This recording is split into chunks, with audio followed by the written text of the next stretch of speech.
Hey all, welcome back to Ultimate GK Blasters. Today, we dive into the pages of history, exploring the revolt of 1857 in India.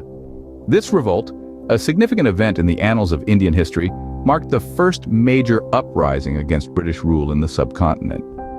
It was a turning point that set the stage for India's long struggle for freedom. The revolt was not a sudden event. It was the culmination of growing discontent, resentment, and anger against the oppressive policies of the British East India Company.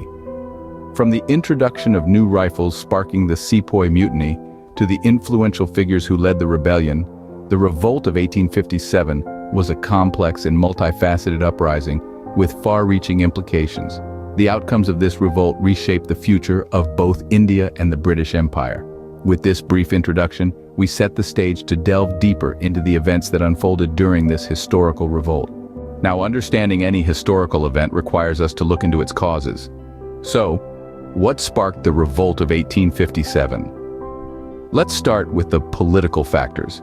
The British East India Company's policy of annexation threatened Indian rulers and their kingdoms. This led to widespread discontent among the ruling class. Next, we move to the social and religious factors. Rapid social reforms and religious interference by the British, such as the abolition of practices like sati and child marriage, were seen as an attack on Indian traditions and religions. The economic causes were no less critical. High taxes, the exploitation of Indian resources, and the impoverishment of the Indian artisan class fueled resentment among the people. Lastly, the military factors. The introduction of the Enfield rifle with cartridges greased with animal fat was a major trigger. It offended both Hindu and Muslim soldiers, as it violated their religious beliefs. These simmering tensions and incidents lit the fuse for the rebellion that was to come. With the stage set and tensions high, let's explore the major events that marked the revolt of 1857. First and foremost, the Sepoy Mutiny in Meerut. On May 10, 1857, Sepoys in the Meerut cantonment revolted against the British officers. This rebellion was the spark that lit the fire of the revolt across northern and central India. It was a bold statement against the oppressive policies of the British East India Company. The rebels then moved towards Delhi, capturing the historic city on May 11th. This was a significant milestone in the revolt, as Delhi had been the political and cultural heart of India for centuries. The capture of Delhi was a symbolic victory for the rebels, a sign that the British were not invincible. Enter the leaders. The revolt was not just a military rebellion, but a fight led by charismatic leaders who captured the imagination of the people. Rani Lakshmibai of Jhansi, for example, became a symbol of resistance to British rule. She led her forces with courage and determination, defying the traditional norms of the time. Bahadur Shah Zafar, the last Mughal emperor, was another such figure. The rebels declared him the Emperor of India, marking a shift from the British rule to the old ways of monarchy. His role added a layer of legitimacy to the revolt, tying it to the rich history of the Mughal Empire.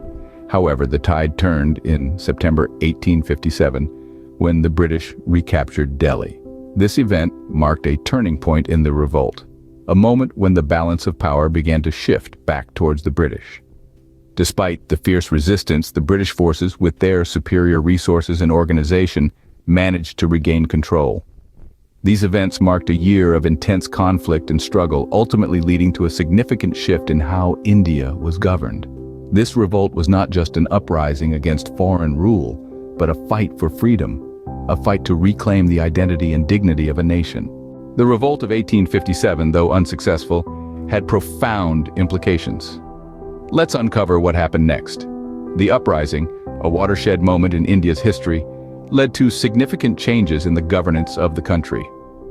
The East India Company, which had ruled over India for more than 100 years, was dissolved.